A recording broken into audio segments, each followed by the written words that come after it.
Okay, so this is movie 2 about Xena's sickness 6 months ago. Xena started having more seizures. She started frothing at the mouth, and we have movies that we're going to load, and they are quite sad to watch. She frothing at the mouth, kicking, stuff like that, and a lot of the time too they would wake her.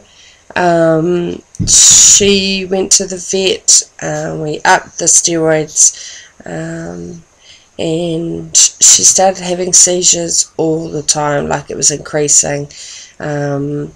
So we took her to the vet, and the seizures, while we were there, getting worse and worse. She started having them every 5 minutes. They sedated her, and was going to do a spinal tap. So they shaved the top of her head.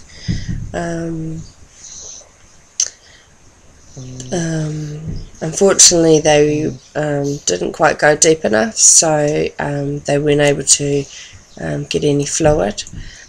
So she then went to my friend's place, who's a lovely vet, and stayed there overnight, and was sedated and put onto a drip.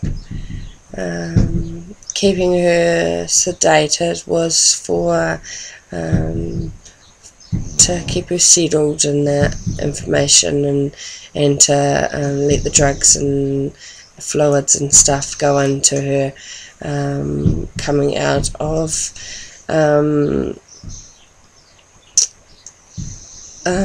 sedation. She was quite normal. Check yourself. Tried eating the drip cord, which was quite funny for my friend who was looking after her. So yeah, Xena's got a shaved head. She has had it for 6 months because she's on steroids, which stops the growth. Unfortunately, it means she always looks like a cancer patient, and when I'm trying to pretend everything is normal, it gets quite hard whenever I keep asking, oh, what's wrong with your dog, and is she okay, and all that sort of thing, because, you know, they see the head and they see the missing hair on her head. So yeah, so that's that.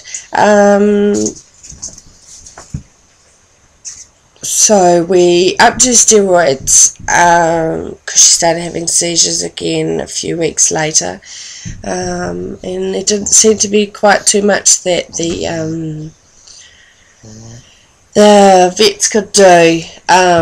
So we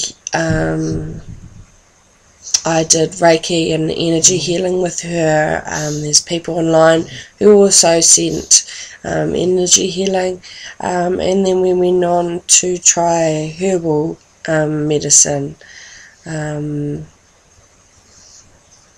Between seizures, she started to, they were quite aggressive. They were lots of frothing at the mouth, they were lots of clawing.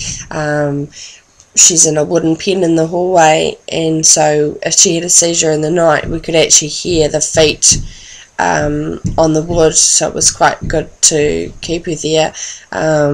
We didn't want to take her to bed or anything like that, because she needed to be settled, undisturbed, and if she had a seizure and we were asleep, you know, we might not know, so it was safer to put her in her big wooden pen. So she was having quite aggressive looking seizures, so a lot of the time she was quite coherent. She was aware what was sort of happening. Some of the time she didn't seem to look like she was sort of aware of anything, like with eyes and stuff like that. So she's frothy at the mouth. She did a lot of crying. With seizures too, they can poop themselves because of, you know, the muscles and stuff like that, which she's done a couple of times.